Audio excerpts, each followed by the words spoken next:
ভারতের এক বিশেষ রাজ্য পশ্চিমবঙ্গ, যেখানে সংস্কৃতি, ইতিহাস আর রাজনীতি একসাথে মিশে আছে।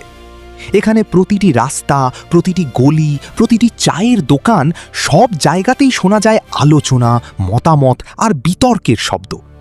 এই বাংলার মাটি শুধু কবিতা আর শিল্পের জন্যই পরিচিত নয়, এখানে রাজনীতিও মানুষের জীবনের একটি বড় অংশ। দৈনন্দিন জীবনের সাথে মিশে আছে রাজনৈতিক চিন্তা, যা প্রজন্মের পর প্রজন্ম ধরে তৈরি হয়েছে। একসময় এই রাজ্যে দীর্ঘদিন ধরে বামপন্থী শাসন চলেছিল। একটি স্থিতিশীল রাজনৈতিক কাঠামো তৈরি হয়েছিল, যা অনেকের কাছে ছিল উন্নয়নের পথ, আবার অনেকের কাছে ছিল পরিবর্তনের অপেক্ষা। তারপর 2011 সালে আসে এক বড় পরিবর্তন। অল ইন্ডিয়া তৃণমূল কংগ্রেস ক্ষমতায় আসে এবং মমতা ব্যানার্জির নেতৃত্বে শুরু হয় এক নতুন অধ্যায়। এই পরিবর্তনের সাথে সাথে রাজ্যে দেখা যায় নতুন কিছু উদ্যোগ, গ্রাসরুট স্তরে উন্নয়ন, বিভিন্ন সামাজিক প্রকল্প এবং সাধারণ মানুষের জীবনে সরাসরি প্রভাব ফেলতে পারে এমন নীতি। অনেক মানুষ মনে করেন এই পরিবর্তন তাদের জীবনে ইতিবাচক প্রভাব ফেলেছে।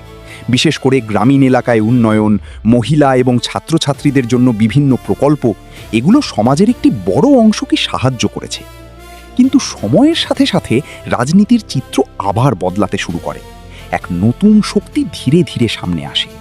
ভারতীয় জনতা পার্টি নিজেদের জায়গা তৈরি করতে শুরু করে এবং ধীরে ধীরে রাজনৈতিক প্রতিযোগিতা আরও তীব্র হয়ে ওঠে। সাম্প্রতিক বছরগুলোতে নির্বাচনের ফলাফল দেখিয়েছে যে এই প্রতিযোগিতা এখন অনেকটাই সমানে সমান। এখন প্রশ্নটা আরও বড় হয়ে দাঁড়িয়েছে, পশ্চিমবঙ্গ কি আরেকটি বড় পরিবর্তনের দিকে এগোচ্ছে? অনেক মানুষের মতে নতুন সরকার এলে রাজ্যে উন্নয়নের নতুন দিগন্ত খুলতে পারে। তারা মনে করেন ভালো রাস্তা, আধুনিক অবকাঠামো, নতুন শিল্প এবং কর্মসংস্থান, এই সব কিছু রাজ্যের অর্থনীতিকে শক্তিশালী করতে পারে। তাদের বিশ্বাস, জাতীয় স্তরের নীতি এবং পরিকল্পনার সঙ্গে যুক্ত হলে পশ্চিমবঙ্গ আরও দ্রুত উন্নতির পথে এগোতে পারবে। তারা আরও বলেন, শাসন ব্যবস্থায় স্বচ্ছতা এবং কিছু সমস্যার সমাধান নতুন নেতৃত্বের মাধ্যমে সম্ভব হতে পারে। কিন্তু এই ধারণার বিপরীত মত রয়েছে। অনেক মানুষ মনে করেন বর্তমান ব্যবস্থাই যথেষ্ট কার্যকর। তাদের মতে বাংলার নিজস্ব সংস্কৃতি, ভাষা এবং ঐতিহ্য সবচেয়ে গুরুত্বপূর্ণ বিষয়। তারা বিশ্বাস করেন এই রাজ্যের রাজনৈতিক ধারা সবসময়ই আলাদা ছিল এবং সেটাই তার শক্তি। স্থানীয় সংস্কৃতি, উৎসব, মানুষের জীবনযাত্রা, এই সব কিছু মিলিয়েই গড়ে উঠেছে বাংলার পরিচয়। তাদের মতে এই পরিচয় বজায় রাখা এবং এগিয়ে নিয়ে যাওয়া সবচেয়ে বড় দায়িত্ব। এছাড়া বর্তমান সময়ে যে সামাজিক প্রকল্পগুলো চালু রয়েছে, সেগুলো অনেক মানুষের জীবনে সরাসরি প্রভাব ফেলছে। বিশেষ করে দরিদ্র এবং মধ্যবিত্ত মানুষের জন্য এই উদ্যোগগুলো গুরুত্বপূর্ণ ভূমিকা পালন করছে।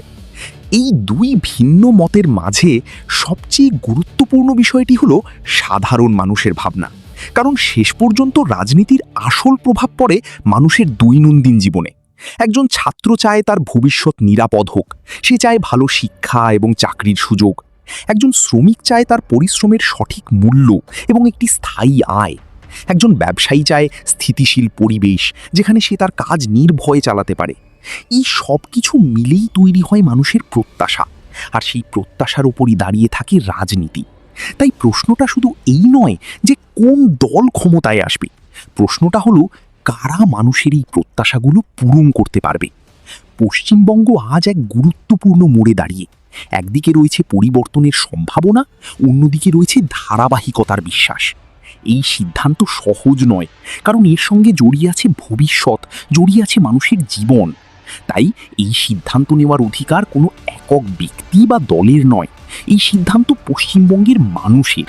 কারণ গণতন্ত্রের সবচেয়ে বড় শক্তি মানুষের ভোট, আর সেই ভোটই নির্ধারণ করে ভবিষ্যতের পথ কোন দিকে যাবে।